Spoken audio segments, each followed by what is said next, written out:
Welcome to everyone here tonight. My name is Tim Smith, good friend of Gary Munsen for some 43 years. First of all, I want to thank you for coming out on this very, very cold night to help celebrate the life of Coach Gary Munsen. All of us that are gathered here tonight at Coach's second home, the Corn Palace, have lost a friend or a mentor or a former teaching colleague or a former coach. And because Coach Munsen touched so many lives in a positive way, we may forget here first and foremost that we've also lost a brother and an uncle and a dad and a grandpa with 13 grandchildren who he adored and admired so very, very much. So to Stacy and to Shanna and to Scott and to Sam and the entire Munsen family, we extend our sincere condolences tonight. All of us, of course, were shocked at the sudden loss of your dad, but we know it's also a very difficult time for the family. We can only hope that as you look around tonight and see the hundreds of people whose lives Gary Munsen touched, it'll help you through your grieving process over the next days and weeks. I'd also like to recognize the former players that have come back. I know from some a long way across the United States. The 1985 state championship team will be serving as pallbearers for Coach Munsen's funeral. We thank all of you who have had to come long ways to share this event. It's a sad time for sure, but I like the words always of poet Maya Angelou. She says, people will not remember so much what you said, but how you made them feel. Well, I think we can turn that around for Coach Gary Munsen. We celebrate his life probably not so much for what he did, and he did a lot, all the championships, all the records that he's got, but it was more about how he made us feel. The good times and the great memories. And I'm sure there's not one person here tonight that does not have a great Gary Munsen story to tell. And probably a good chance that some of those stories probably wouldn't be able to tell in this setting. But that was Coach Munsen. And there'll probably be never one like him. A passion for the game of basketball, love for his players, and a true zest for life. Coach loved to tell stories, as you know. If you were his friend, you probably heard those stories over and over again, but somehow they never got old. You always enjoyed hearing the stories. And so we thought if everyone would share a story tonight, we'd probably be here till tomorrow morning. So we've asked 6 people who've had special relationships with Coach Munsen to share their feelings with us here tonight. Our first speaker is Jason Christensen, a former player, high school coach, now the head women's basketball coach at Dakota Wesleyan University. Jason.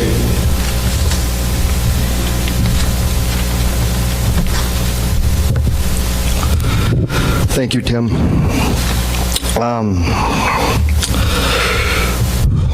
Good evening, everyone. I'm honored that I get to stand up here and share memories of Coach Munsen. He was not only a good friend, he was a mentor to me. When I was about in 3rd grade, I remember going to the Palace watching the 1985 team play. I remember sitting in the crowd with my parents right over there, knowing that I wanted to be a colonel, that I wanted to play for Coach Munsen. I'd watch him marching up and down the sidelines, coaching with passion, coaching his kids, and I just told my mom and dad, I go, I want to be a colonel. I want to play for that guy someday. I spent the summer of my junior year going to team camps. I got a chance to play on the sophomore team with Paul Sterling, and then we would go to team camps. You know, Coach Munsen, you got 4 contacts, and he used 40. So I get to go to Denver. He picked a certain amount of kids, and he picked me. He picked another junior, Ryan Miller, and a couple other ones. And, you know, of course, we were pretty excited. I got to spend that time that summer with Coach Munsen, with Bob Johnson, and we enjoyed that time in Denver. And during that early part of my junior year, we started school, and I was diagnosed with a heart condition, and my dream of playing for the Kernels was over. I was fortunate enough to have a good friend like Coach Munsen in my life at that time. because when basketball was taken away from me, I just, I didn't know where to turn, and, I just felt like my life was in shambles. And he sat me down and he told me that playing wasn't the only part of basketball, and that he could help me get through this, and he'd help me, learn other parts of the basketball game. So he told me, I still want you to be part of the team. So he let me come to all the practices. He let me sit on the bench during the games. He let me travel with the team. He let me go to the state tournaments. He even let me go on some of his scouting trips. My favorite memory probably is, in 1994 when we won the state tournament and I got to be part of that team. During that time, though, I paid close attention to how Coach Munsen prepared for games, how he coached during those games, how he conducted practices, and how he motivated his kids to be the best they could be. One thing that stuck out to me the most was the way Coach Munsen was able to get everyone to understand their role. Maybe your role was a statistician. Maybe you were a cheerleader. Maybe you were the one that didn't get to play much, but this night you were going to play and you had to shut down Eric Klein. He had a way of making everybody understand their role. It just always amazed me. And that's why I think he had the success that he did. And he always treated everybody the same, no matter if you were a cheerleader, if you were a statistician, if you were the water boy, you were part of the team. You were part of that group. He also got me started in my coaching dreams. When my first team I got to coach, which I didn't really realize until this summer when Coach Munsen and I were talking about it. My first coaching stint was coaching Sam. Coach said I was ready, and I think Sam was like a 5th or 6th grader, so he put some kids together. Coach Munsen did. He got uniforms, and of course, we were sponsored by Rookies, the bar that he owned. That was my first solo coaching experience, and I was hooked. I've been coaching now for 19 years, and I still find myself thinking back to those days and wondering, how would Coach Munsen handle this situation? What would he have done differently? Even after I was on my own, he always would give me a call at the right time. He would give me a call after a tough loss, a big win, or if I had a tough game coming up. And let me tell you, I had a tough week this week, and I know Coach Munsen would have gave me a call. No matter how much basketball we would talk, he would always ask me how my wife and kids were doing. That was probably the thing that always stuck out to me, is before he ended every call, he always, how's Michelle? How's the kids? And whenever I was around Coach Munsen recruiting or whatever, he would talk to other families the same way. And when we would go see Coach Munsen at games or the golf course, he would also talk to my kids. He would always make my kids just loved Coach Munsen. They'd see him coming on his golf court with his rake in the back, and Caitlin would look at me and say, do you think he has any of your balls, Dad? This last summer, I became a member at the Wild Oak Golf Course where Coach Munsen lived. I would frequently find him driving around in his golf cart around the course on Wednesday nights. He knew I was playing men's night, so every Wednesday night, he'd make a round, asking me if I need a drink, and I said, no, I'm all right. He goes, well, the way you're hitting the ball, you sure look like you could use one. Well, I have Coach C printed on my balls, on all my golf balls, we had our Wild Oak is able to make your golf balls and they can put your name on them. So that was the dumbest thing I did. Towards the end of the summer, he comes up to me, gives me a few of my balls, and he says, are you a very good golfer? And I said, well, I think I'm okay. Well, I think I find more of your golf balls in the trees than on the course. Well, let me tell you, he didn't say it exactly like that. That was a PG version. I was very fortunate to learn from a Hall of Fame coach and what I consider one of the best coaches in the world. I wish I could have whistled like Coach Munsen, but I find myself yelling out famous, yoo-hoo, hello. I remember having one of my many conversations about basketball, and I told him that I hope that I'd be as good as him someday, and I'll never forget what he told me that day as we were sitting at the Moonlight Bar drawing up some plays on bar napkins. I'll just never forget this. He told me, don't be like me, be better than me. That's one line that has always stuck with me, and that's what he always wanted from everybody that played for him. He just wanted you to be not only a good basketball player, but he wanted you to be successful in life. In closing, Coach Munsen, you put the Corn Pal City on the basketball map. I want to leave everyone with Dean Mender's famous line from the start of every game. This is gold country. Coach Munsen, you made this gold country. I love you, Muntz. I'll miss you. Rest in peace.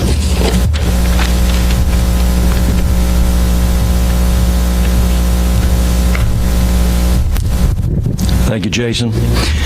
Our next speaker is Carl Pearson. Carl's come to us from over in Minnesota, a former player of Coach Munsen's, now a successful coach of his own in Minnesota, an author is Carl, and the only Mitchell Kernel basketball player to ever block a free throw. Right there, under that basket. Carl.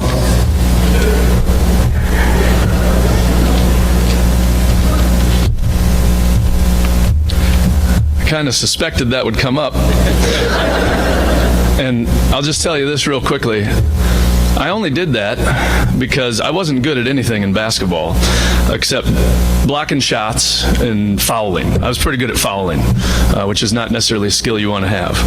And so I was always planted at the end of the bench until the last 90 seconds of a blowout. And when I'd come in, I couldn't block shots very good.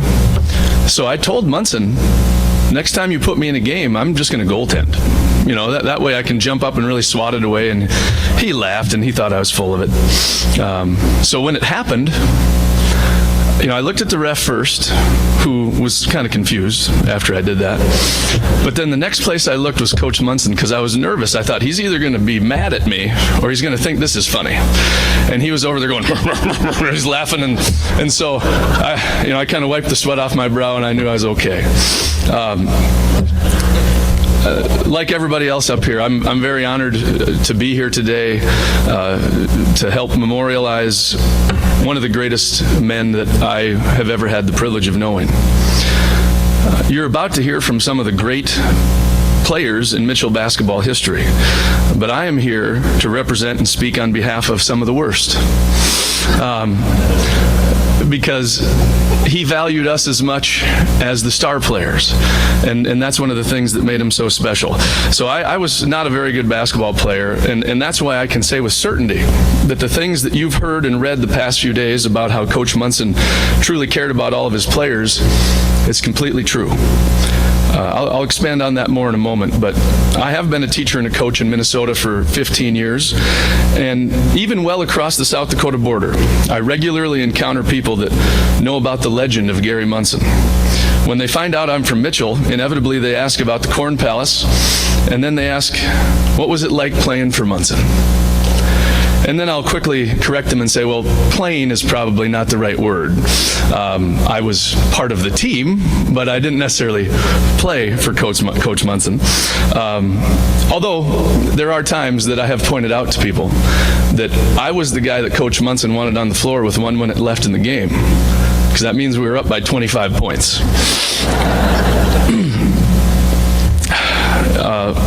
While my high school basketball experience was all I hoped it could be, my admiration for Coach Munsen didn't start in high school. Like Jason, I was 8 or 9 years old, and I remember watching the state tournament on TV when Mitchell was going through its run of 3 straight state championships, 84, 85, 86. And I remember watching him get interviewed at halftime of games, and I remember him marching up and down the sidelines and yelling and stomping. And even at the tender age of 8 or 9, I remember thinking to myself, that guy is awesome. And I want to be like that. That's what I want to be. And so he already put me on a path before he even met me of what I was going to become as an adult. I also remember sitting in the student section over there when I was in 7th or 8th grade, and while everybody else around me is, talking about who's dating who and all this other kind of stuff, I was just fixated on Coach Munsen during the game. And I would study him, and I'd pay attention to when he called timeouts and how he dealt with officials and when he subbed people. And it was a clinic every time I got to come watch a basketball game. But my eternal and undying loyalty and admiration for Coach Munsen was cemented my senior season. I didn't play basketball as a junior because I could see the writing on the wall. I knew I wasn't very good. But I coached that year. I coached 5th and 6th grade basketball with Jason at Litchfield Elementary, and I knew that this is what I wanted to do. So I came to him at the end of my junior year, and I sat in his office and I said, would I be crazy if I tried out for basketball again as a senior?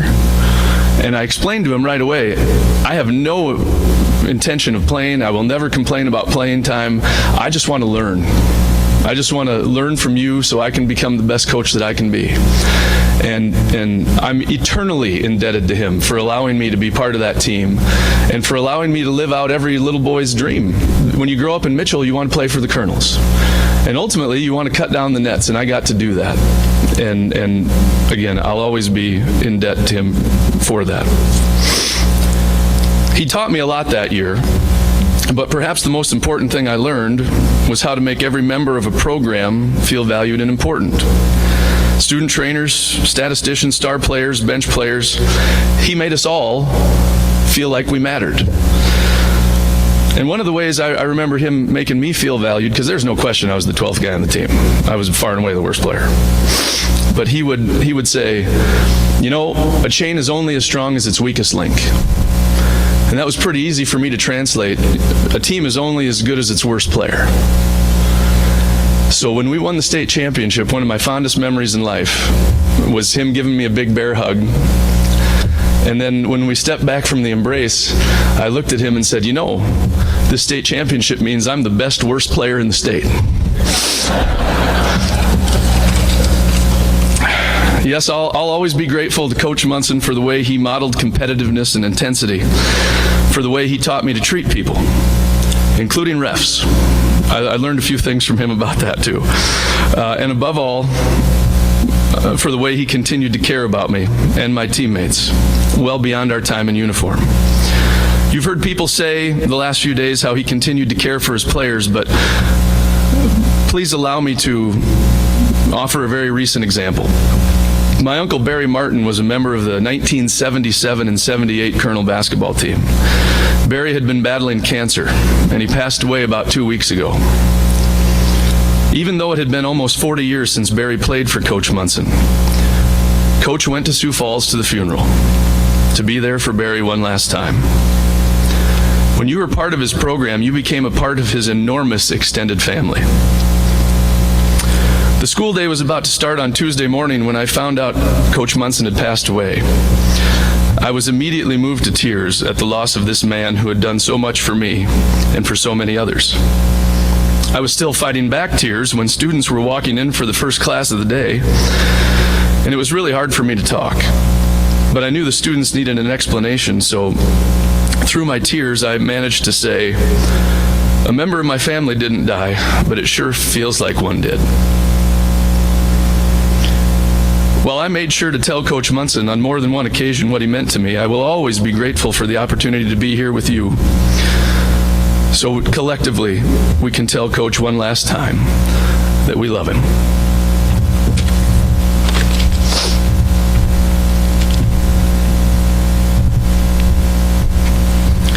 Thank you, Carl. Our next speaker is Derek Roby, Mitchell native and Kernel player who, as you all know, has gone on to become one of the top high school coaches in the state of South Dakota, now at Sioux Falls O'Gorman, and happened to face Coach Munsen in the last game that the coach coached. Whenever Coach Roby gives that famous whistle, we'll always remember Coach Munsen. He's the only one that can do it as well as he can do it. Derek?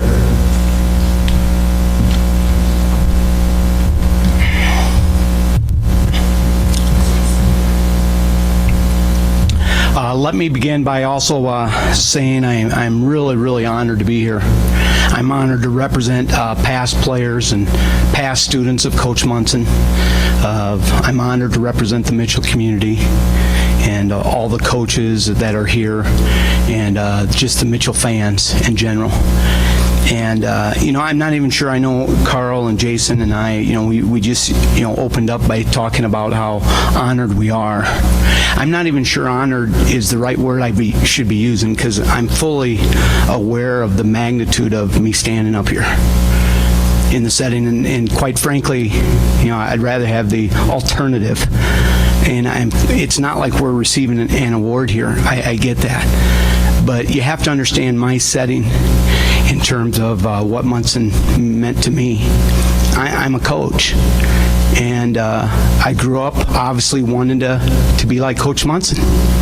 And what Coach Munsen represents to not only all the coaches out there, but to everybody in the athletic realm of things is remarkable. As coaches, we're all trying to strive to reach that greatness. Again, he was a great ambassador to not only South Dakota basketball, but South Dakota athletics. Again, he was a legend. And so to say, I'm honored to be here is certainly an understatement. And here's the, ironic thing, or the irony of all this. Like Carl said, I was also the type of player that didn't really matter if I was there or not. I always joke about this, and a lot of you have heard this before. I always said I was the 20-point man for Mitchell High School.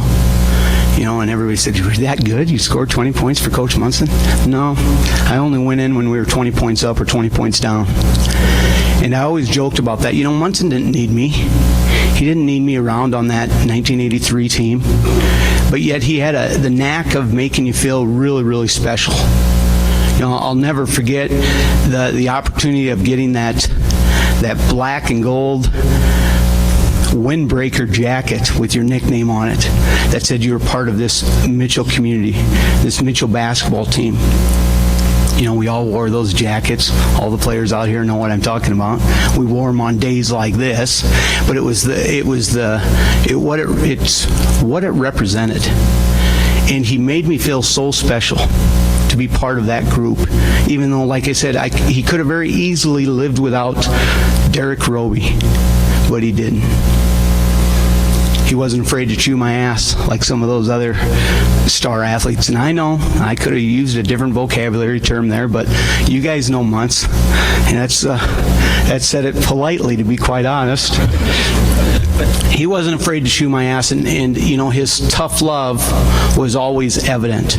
It was evident when Scott and I was a year older than Scott, and I, when he was a junior and I was a senior, we were playing here in the Corn Palace. In fact, it was right underneath this south basket here.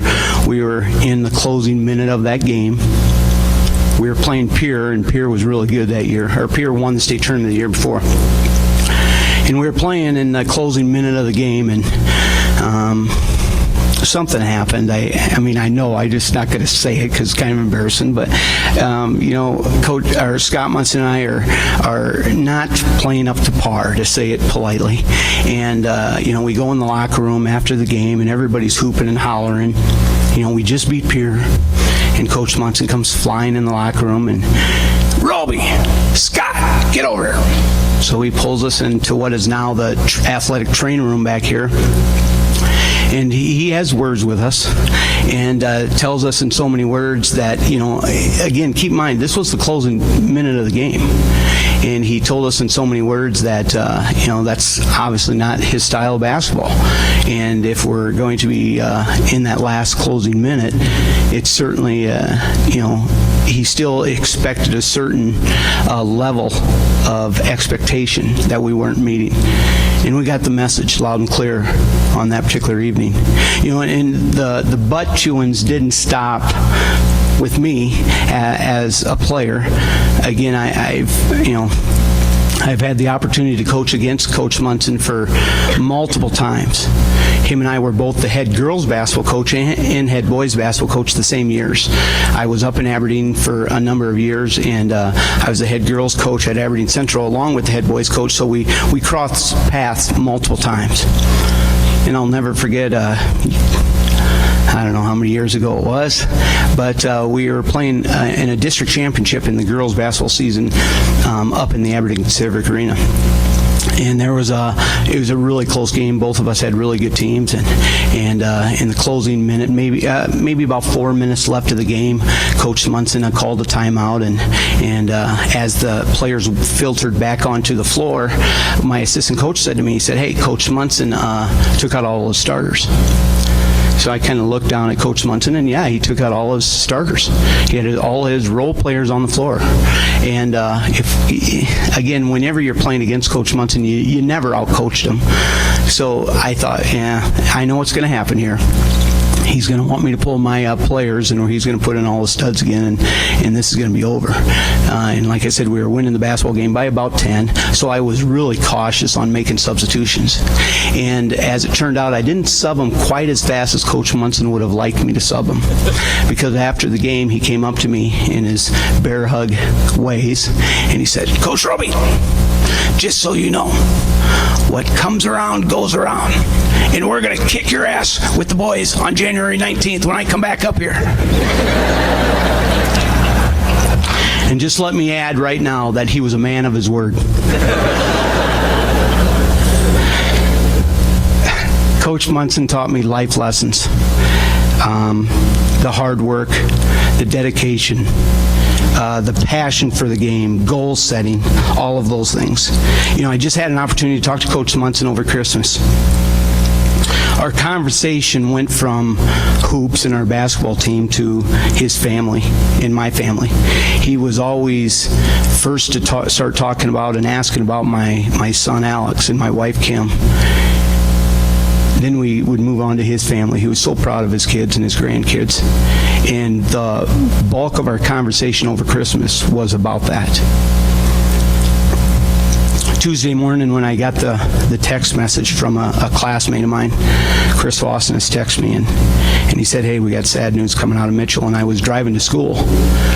And I'm not ashamed to say, you know, I pulled the vehicle over, read the text message, talked to Chris Lawson on the phone, and I just sat there. And I couldn't help at the time but think of all the other, in today's day and age, all the other text messaging and social media outlets that were going across the country, and the thousands of players and the thousands of students that were doing the same thing we were doing, texting each other about the sad news and calling each other and reminiscing. You know, and I sat there in my truck and just thought about Coach Munsen and what he meant to me as a player and as a coach. I thought about all the sayings that he used to say. You know, he'd always suck it up. And that was a time before Nike made it a logo. You know, suck it up. Squeeze the grapefruit, Bart. I don't know how many times I heard that. You know, that was just months. And I sat there and reminisced about all those times.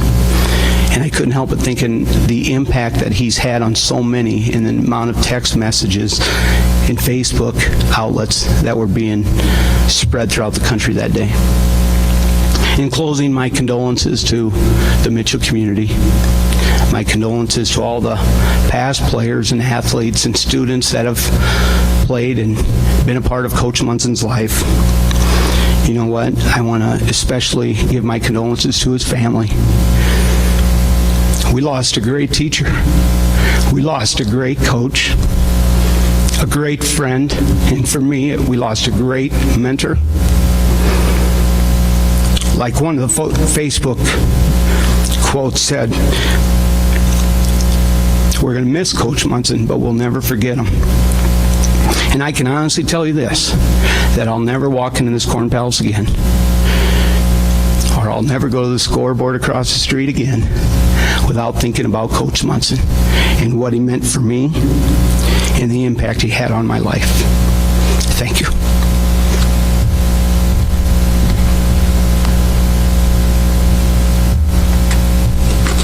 Thank you, Derek. Our next speaker is Gina Hoffman-Chrome. As you know, married to another former Kernel basketball player, Ryan Chrome. You all know Coach Munsen also had a great career coaching girls basketball, over 220 wins here and 3 state championships. And the Hoffman twins, Jenna and Gina, well, they were the heart of that program. And even though they played from 7th grade on, I can tell you that when they were seniors, he still couldn't tell them apart. He did know that one was left-handed. That's how he told them apart. Gina.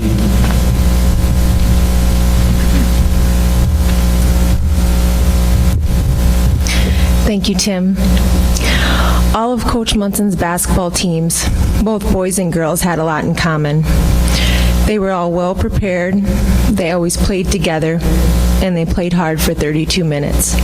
All 32 minutes. The famous line that Coach Munsen often used for pregame talks post-game locker room speeches, and nearly every media interview. It was his philosophy, and really quite simple. He demanded from all of his players, from the leading scorer to the bench players, that everyone gives 100% every second of the game, every drill in practice, and every season you wore the Colonel black and gold. He never got too fancy with his X's and O's of the game.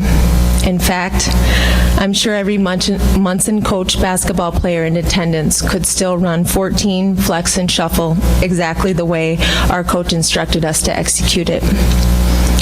What truly set Coach Munsen apart, and in my mind made him the legendary coach that he will always be remembered for, was his ability to make average players good, good players great, and guide mediocre teams to conference championships and state title contenders. He had the ability to motivate and challenge every player to reach his or her full potential. He always brought a lot of intensity and passion and wasn't afraid to get after his players when they weren't performing to his expectations. With that said, though, he truly loved and cared about all the athletes that he coached. It may not have always been evident from the stands, but Coach Munsen had a huge heart and was a really funny guy with a lot of dry sense of humor and sarcastic remarks. I was fortunate enough to play for Coach Munsen for 4 seasons, my 7th grade season through my sophomore year. Out of all the seasons I played basketball and all the coaches and team members that I played for in my career, one of my most memorable seasons will always be the 1998 season when I was a 7th grader. That was my first season as a Colonel and my first experience with Coach Munsen. When my twin sister and I moved up to the high school team, we started playing on the freshman team before Coach Munsen had us playing varsity minutes around that 3rd game of the season. What really made that year special for me was that I was able to play with my twin sister along with my older sister Sarah, who was the only senior that year. I remember a regular season double overtime win at Watertown that season. Coach Munsen put me into the game towards the beginning of the 2nd quarter. I was getting into the flow of the game but hadn't taken a shot yet. Someone was fouled and we were shooting free throws. Coach Munsen gave his infamous whistle, and I looked over to the bench and he motioned me to come over. He adjusted his glasses and got right in my face and said, "Well, we don't have you in the game to block shots, so shoot the ball when you're open." Like I said, he always had his way of motivating players. Probably some of my favorite Coach Munsen memories have to do with timeouts. Even though he always whistled and pointed exactly where he wanted you to bring the ball before he called timeout, usually right there in front of the bench, he would spend the first 10 to 20 seconds of the timeout arguing with the ref on exactly where the ball was going to be placed. From there, he usually gave some reminders to the ref on earlier calls he had missed. The next 10 to 20 seconds were spent drawing a perfectly crafted baseline and lane, making sure to erase the lane line if it was uneven at all. By now, the first horn had usually sounded. Then he would start drawing a play only to erase it and start over. By this time, Coach Still was usually tapping him on the shoulder that we needed to go because now the 2nd horn had sounded. So we would run out onto the court, and he would either yell, "Just run sideline 1," or set it up and run shuffle. A specific timeout I remember was my freshman year in Huron. The game was tied, and there was under a minute left in the game. He called a timeout, and of course Muntz takes the first 20 seconds to complain about an earlier call that was missed by the refs. Then he goes on to draw one play, erases it, and draws a perfectly crafted play just as the horn sounds. Well, we head back out onto the floor, and Huron comes out in his zone. So he's giving us instructions from the sideline, letting us know what he wants to do. And we swing the ball around, and then Jenna ends up hitting a high-arcing game-winning shot on the right side, on the right wing with about 2 seconds left on the clock. It was a great win for us. Coach Munsen walks into the locker room right after the game with that famous sarcastic smirk on his face and says, "Exactly how I drew it up, right?" Coach Munsen always taught his players to be mentally tough and prepared for games.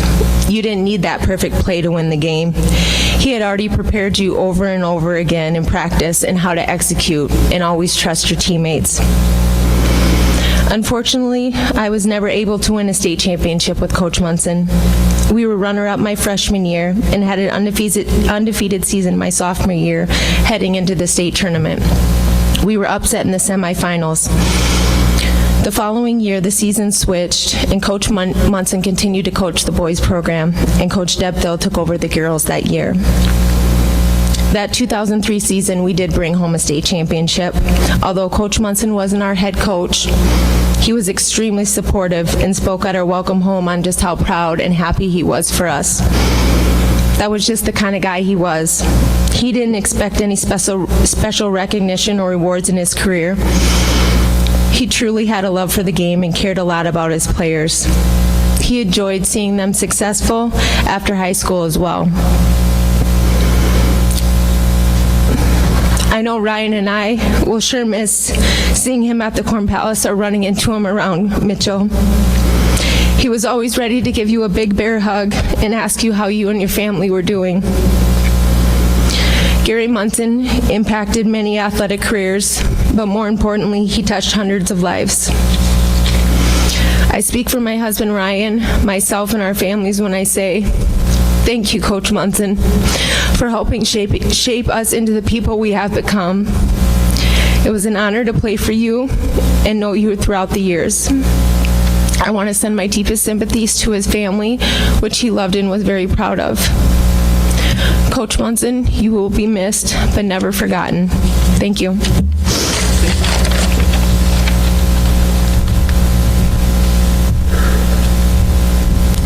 Thank you, Gina. Our next speaker is Jack Thieler.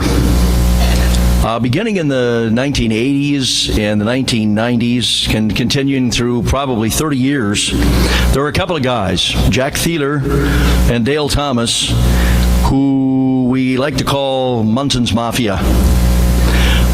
These two guys pretty much organized everything when it came to Mitchell basketball, including all the fundraising. And of course, the name Thieler, was pretty prominent in the history of Mitchell basketball with Brett and Tyson and Jill playing as well.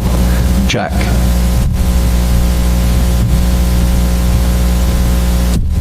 Thank you, Tim.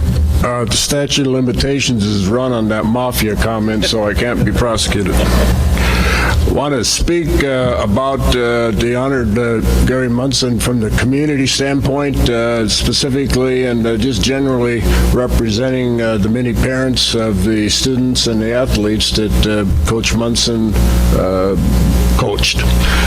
What did Gary Munsen do for the city of Mitchell? And for you folks with gray hair, and go back to our time, my wife and I moved here just out of college in 1971. So I hate to say the age, but it just means that I was here for all of Gary Munsen's basketball career. And back in the years where the team really got going and everybody gets better in their career as they go, and Gary would be the first one to tell you that in his early years of coaching, he wasn't as good a coach as he was as he got going, but he certainly put the program on its feet in the early 80s, going back to stories that Jason and Derek have talked, and the community just followed it, and the Booster Club got rolling in those years. And as the people that are involved, you kind of know the history, but I'd just like to relive a little bit of it, is the community would rent a motel for the following year's state tournament. In other words, they'd go get the reservations for an entire motel because we knew we were going to be in the state tournament. And then before the state tournament came, the club went around and got the donations from the community and got a truck from Tobin's Transfer, got the freezers, put the ice in it, of course not until we took off, and literally stocked so that the community could have a get-together at the state tournament. And that ranged from breakfast to social in the afternoon before the pep rally, for a celebration or an event after a game if the team happened to lose, went all the way up through a church service on Saturday night. And that was a community event. The kids would be, a lot of families were there with kids this big, as a couple of these guys talked about, Carl and Jason. You grew up and you wanted to be on Coach Munsen's basketball team. And the community just continued to grow from there. And I know all you people that are around Mitchell had the same experience during those years. Our friends from Pierre or Aberdeen or Yankton or here in other communities, more so the ESD, would just drool and come over to the events that were taking place at the Mitchell headquarters and say, how do you guys get this going as a community? So it was just one of those things that went on for Munsen's tenure, and it was fantastic. In fact, as he took over the girls program, and of course the girls tournament then was in November, he basically became a fixture in the girls semifinal and finals for those years he coached the girls program, so it gave the community 2 runs at that activity. What type of things was Gary Munsen doing also for our students, our children, as the coach of the boys program and eventually a coach of the girls program? The things that the community didn't see, and it kind of goes a little bit to the mafia side of it, but Jason referred to the activities rule in South Dakota that didn't allow that contact by the coach in the off season. In fact, the state had a written rule that said that the team could not attend a team camp. In fact, we had a brochure from a camp that was going on in Nevada, and it listed the activities at this team camp, and there was an asterisk at the bottom. And it said, except for those teams from South Dakota. South Dakota was barred. Well, the first thing that we got going to assist Gary, and Gary was the big push here, is we went to the South Dakota High School Activities Association and put together the legal rules, and it's kind of as simple as this, is under the law, the High School Activities Association had absolutely no jurisdiction over our students during the summer. They had no role. They couldn't do what they were doing. It took us 2 trips in to tell them that. And I kind of joked when I opened up the comments when we were there with Gary having the conversation. I said, I understand that the South Dakota athletes are so superior to the other 49 states, we should hold them back. But it's probably fair that our kids can go to team camps. It was in this period of time, and this is in the 80s, where the summer activities just got expanded further and further and further. And then we started the fundraising activities to support the continued activities. And that involved, the start of the fundraising was at the state tournament because we knew we would be there. And then the students, through Gary, went out on raffles. Everybody out here has bought those raffle tickets. We put the money into a fund. It had to be outside the purview of the school, and the rules were followed, and we put together a fund that supported them. And basically, before the thing got going, our students, our ball team, at one time the girls and always the boys, had a 20-30 game schedule over about a 5-state area. I used to say, until the other towns started catching up, is at the start of the boys basketball season, Gary is about a 20 or 30 game experience ahead of the rest of the teams that we competed with. And so it was the community that got behind Gary, and the community, I think, sensed we had something special going, and it certainly was a very special number of years. The coaches out there and the former coaches would all understand what a coach's contract is. It's a teaching contract, and you teach for the school year, and you coach for your for your season. So Gary Munsen had a contract to coach from the start of basketball, which is right after football ends, until you lose your last game at the end of the season or at the end of the tournaments. And that's when Gary Munsen's work with our students, absolutely pro bono, without any compensation, started. So Gary was one in my mind that just took his career and his profession way beyond what the letters in the contract said. The coaching profession, for all you coaches and former coaches, I think you kind of understand the community, the rest of you have to and probably do understand. It's a profession where you're probably the only person in town that your efforts and your work product is displayed in front of the community. You know, the president of a bank or the superintendent or the chairman of the county commission, the mayor has less public exposure to their work product than a coach. And this would be true of the track coach, the football coach, and every other coach. In fact, you then are out there displaying it in front of a crowd, and every person in the crowd is a self-appointed expert. So the expert is, I either played or I knew somebody that played. I listened to ESPN Sports Center last night, so now I know what the coach should do. So every coach knows that in his or her experience, they either kind of get pushed out of the profession with that kind of pressure, or they live by it and become themselves. And Gary Munsen got by that threshold. The threshold of the parents think their son or daughter ought to play more. The crowd thinks at the time of a loss you had the wrong person in. The students on the bench think maybe he's playing the wrong plays or the wrong players. But Gary Munsen got to the point, and these students, former students here have talked about that. No one questioned his role of who was in charge. And I think that's just unbelievably unique as I look at it. How many gray-haired coaches are there?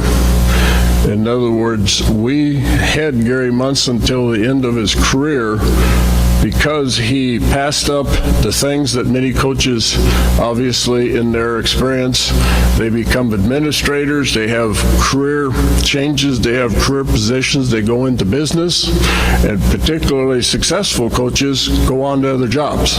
And we know that Gary Munsen passed up head coaching jobs at colleges and other schools. In fact, I've had people kind of around the state say, what do you think Gary Munsen would have been able to do if he would have taken that job at that school or that college?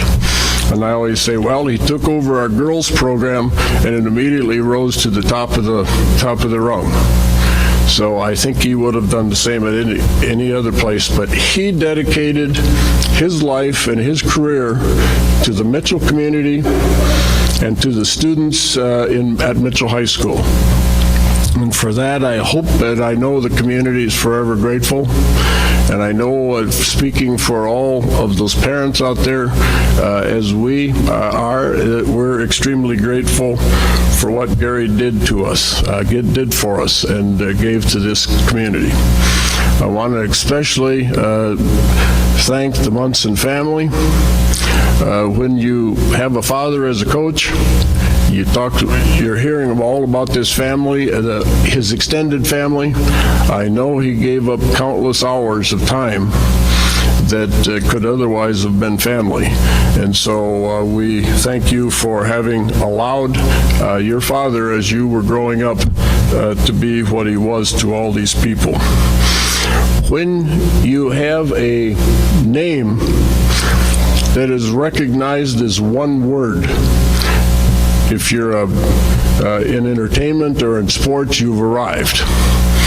And I would say for the last 20 years and probably for the next 20, you could walk into any sports venue in the state of South Dakota and say, what did you think about Munts?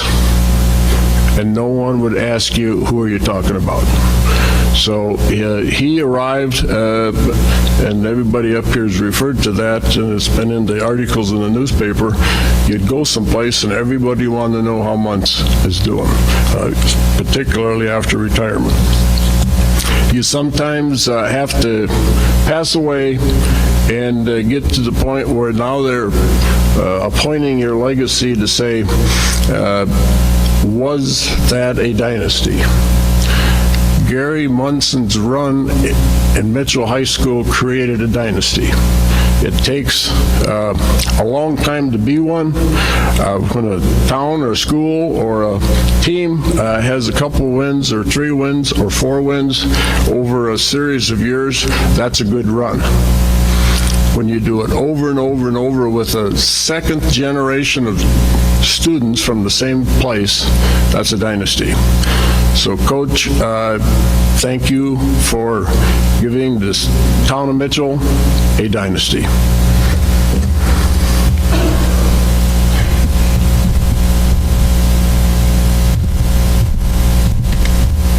Thank you, Jack. I have to echo something Jack said about those tournaments, because I remember as a young guy broadcasting, and when we went out to a tournament in Rapid City, and somebody told me that Father Steve Barnett of the Catholic Church here in town, Holy Spirit, called the Archbishop in Sioux Falls, and the Archbishop said it was okay for Mitchell fans to eat meat on Friday. I knew this was a big deal. Coach Munsen had some pull. There was no doubt about that. Our final speaker tonight is a member of that class of 1985 that's been referred to quite a few times, and again, we thank all those guys for coming back to serve as pallbearers for Coach Munsen. It was the 80s that really put us on the map, and Coach Munsen started his success with that 40-game winning streak. Jason DeLange.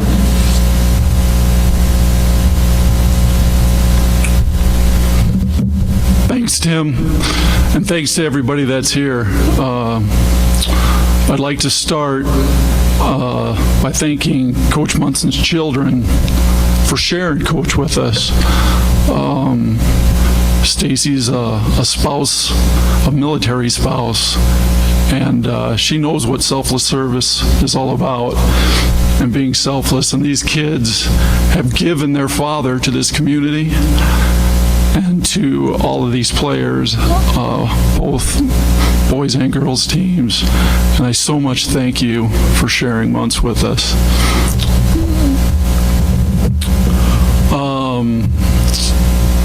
I've had the opportunity to speak a couple times on behalf of Mitchell basketball and Munts, and I always said it's dangerous to give me an open microphone, but since I'm last, I promise I'm going to keep this short. As Tim said, I played during, in 1985, I graduated, which was during that three-peat season, 40 wins in a row. I got to play with Scott, his son, and then later on I got to coach 3 years with Munts from 97 to 99. Which were the years when Mike Miller was here, which was another very special time in Mitchell basketball. I got to coach his son, and I got to coach his daughter-in-law, Carrie, and Carrie was a much better player, by the way. So many great memories in this building, and Munts made them possible. Attitude and effort, there's so many things that's already been said, and I'll spare you from hearing it again, but this was lightning in a bottle, what this community pulled off, and some of the things that Jack Thieler talked about. So fortunate to be able to play and coach in this facility. I remember when Pine Ridge came here and then the fire marshal had to shut the door and people were standing up and down. The grade school kids had to sit all the way around. There had to be 4,000 people in here. Just such an awesome time to be a kid. I love the state of South Dakota. I love the Mitchell community. I love Mitchell basketball, and I love Coach Munsen. Called some of my teammates to see if there was anything special I could say on their behalf, and all of them were basically like, all his players know Jason. They know how special he was. He did so much for all of us, and not as players, as people.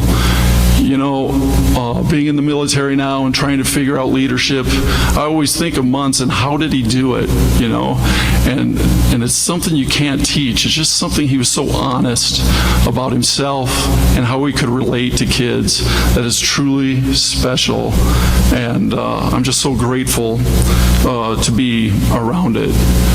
2 years ago, we had the opportunity to be inducted to the Hall of Fame. 1985 was recognized as a team of excellence. And it was 1 year after Munsen won the National Coach of the Year. And I'll never forget the picture that I have with Muntz. Took his ring off and wanted a picture of us all holding his National Coach of the Year that he's wearing still. And he said, "You earned it, I didn't," which meant so much.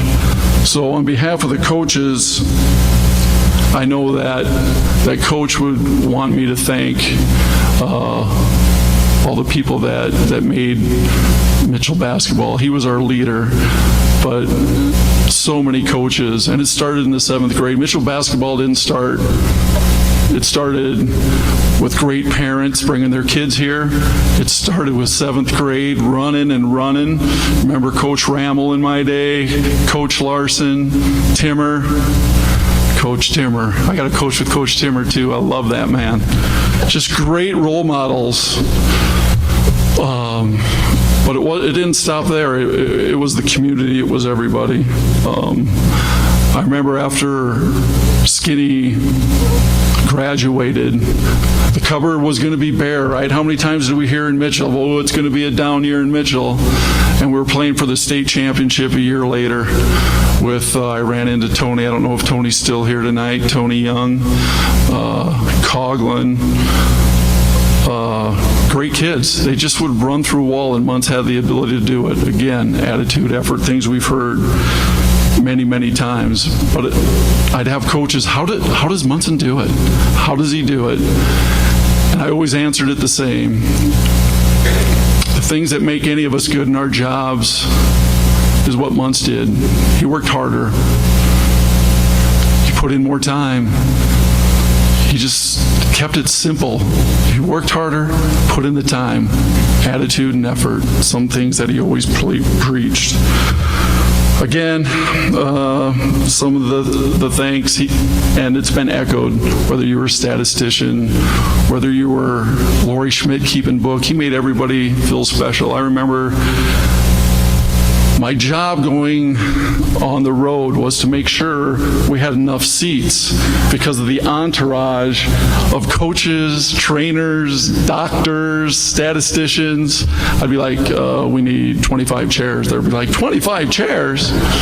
But Muntz wanted everybody to be in the front row because he thought it was important. And I had to make sure when we went on the road, everybody got a seat courtside. Again, to the family, to the community, we loved Coach, and it was special. I'll end with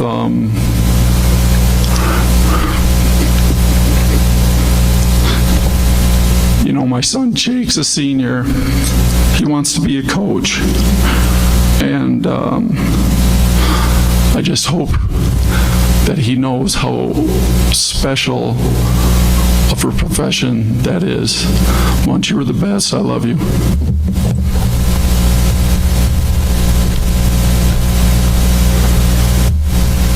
Thanks, Jason. Thanks to all the speakers tonight. I'm just going to close by talking to the grandchildren here this evening.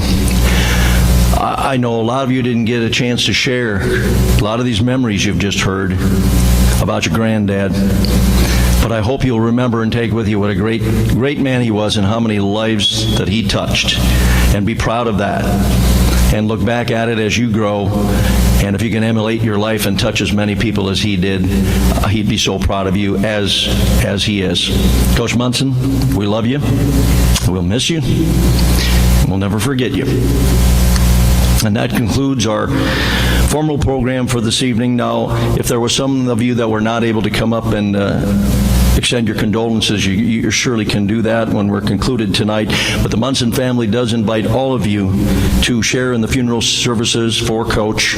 Tomorrow morning, they will begin right here at the Corn Palace again at 10:30 a.m. Thank you for being here tonight, and I know the coach is smiling down upon us. Thank you very much.